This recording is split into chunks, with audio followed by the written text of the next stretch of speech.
WhatsApp ভ্রাতার বৃন্দগণ, আমি আসেন আলিফ একটি নতুন ভিডিও নিয়ে আসলাম। বন্ধুরা, তোমরা কি জানো ফ্রি ফায়ার গেমের পিছনে একটা গল্প আছে? প্রত্যেকটা ক্যারেক্টার, প্রত্যেকটা আইল্যান্ডের পিছনে অফিসিয়ালি একটা ব্যাকস্টোরি আছে। তোমরা কি জানো গেমের ভিতরে কারা এই মৃত্যুর খেলা অর্গানাইজ করে বা কন্ট্রোল করে এবং মানুষরাকে ইচ্ছে করে আসে এই মৃত্যুর খেলা খেলতে? এরকমই অনেক প্রশ্নের উত্তর পাবে আজকের এই ভিডিওটিতে। এই কারণে ভিডিওটি সম্পূর্ণ দেখো। বন্ধুরা, তোমরা যদি ফ্রি ফায়ার গেমের ফ্যান হয়ে থাকো এবং তোমরা যদি ফ্রি ফায়ার গেমের সকল ব্যাকস্টোরি জানতে চাও, তাহলে ভিডিওটি লাইক, কমেন্ট এন্ড শেয়ার করে সাপোর্ট করো। তোমাদের ভালো সাপোর্ট পেলে আমি এরকম ভিডিও আরো বানাবো ফিউচারে। এবং তোমরা কমেন্টে একটা প্রশ্নের উত্তর দিয়ে ভিডিওটি দেখা শুরু করো। প্রশ্নটি হচ্ছে, ফ্রি ফায়ার গেমে তোমাদের হাইয়েস্ট কিল কত এবং আমার নেক্সট ভিডিও আমি কোন ক্যারেক্টারের উপরে বানাবো? তো বন্ধুরা, অনেক কথা বলে ফেললাম, তো বেশি কথা না বলে let's start the super fiction.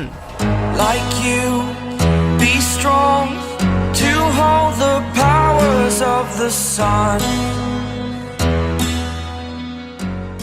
বন্ধুরা, প্রত্যেকটি গেমের পিছনে একটা ব্যাকস্টোরি থাকে যার উপরে নির্ভর করে গেমটি সামনে আগায়। গেমে শুধু শুধু বিনা কারণে ফাইট করলে গেম খেলতে কোনো মজা নেই। ফাইট করার পেছনে কোনো কারণ থাকতে হবে। ঠিক একইভাবে ফ্রি ফায়ার গেমের মধ্যেও একটা ব্যাকস্টোরি আছে যা জেনে খেললে তোমরা এক আলাদাই অনুভূতি পাবে গেমটি খেলার সময়। তো এখন গল্পটি হচ্ছে, ফ্রি ফায়ার ইউনিভার্সের মধ্যে একটি মিস্টিরিয়াস অ্যান্ড পাওয়ারফুল অর্গানাইজেশন থাকে যার নাম FFF। এই অর্গানাইজেশনের সাথে অনেক পাওয়ারফুল লোক এবং অনেক দেশের সরকার যুক্ত আছে এবং এই সিক্রেট অর্গানাইজেশনের মূল লক্ষ্য হচ্ছে human development and weapon creation. মানুষের উপরে বিভিন্ন রকমের এক্সপেরিমেন্ট ও টেস্ট করে হিউম্যান বডির এভলিউশন করা এবং পাওয়ারফুল করাই হচ্ছে এই অর্গানাইজেশনের মূল লক্ষ্য। এবং এই পরীক্ষা করার জন্য বিভিন্ন দেশের সরকাররাও তাদেরকে সাপোর্ট করে।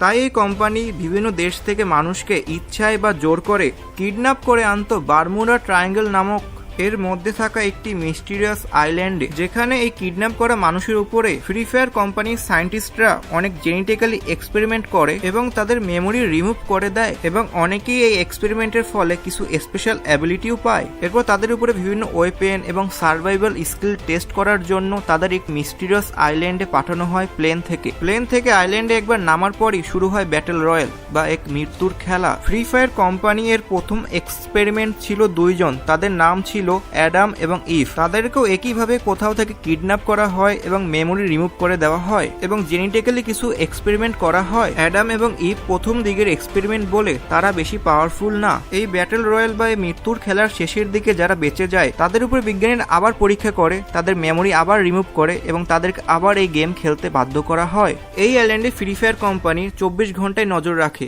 স্যাটেলাইটের মাধ্যমে, ড্রোনের মাধ্যমে বা বিভিন্ন সিসিটিভি ক্যামেরার মাধ্যমে। আর ঠিক এরকম ভাবেই এই খেলা চলতে থাকে। ফ্রি ফায়ার কোম্পানি এভাবেই অনেক মানুষকে তাদের ইচ্ছায় অনিচ্ছায় কিডন্যাপ করে এই মৃত্যুর খেলা খেলায় বাধ্য করে। বন্ধুরা, একটু থামো, কিছু কথা আছে, শুনে যাও। বন্ধুরা, ফ্রি ফায়ারকে নিয়ে যখন আমি রিসার্চ করি তখন জানতে পারি ফ্রি ফায়ার প্রত্যেকটি ক্যারেক্টার উপরে কিছু গল্প লেখা রয়েছে। অনেকগুলো ক্যারেক্টার স্টোরি অ্যানিমেশন আকারে বের হয়েছে, আবার অনেকগুলো ক্যারেক্টারের গল্প কমিক আকারে লেখা আছে। এবং তোমরা যদি এই ভিডিওগুলো চাও, অবভিয়াসলি ভিডিওটি লাইক করো এবং কমেন্টে বলো। তোমাদের ভালো সাপোর্ট পেলে আমি খুব শীঘ্রই এই ভিডিওগুলো বানাবো। এবং তোমরা যদি গেম নিয়ে ডিসকাস করতে চাও আমার মতো মানুষের সাথে, তাহলে আমাদের ফেসবুক গ্রুপ সুপার ফিকশন কমিউনিটিতে জয়েন করতে পারো। আমাদের ফেসবুক গ্রুপের লিংক আমি ডিসক্রিপশনে এবং কমেন্ট বক্সে দিয়ে দেবো, সেখান থেকে আমাদের জয়েন করো।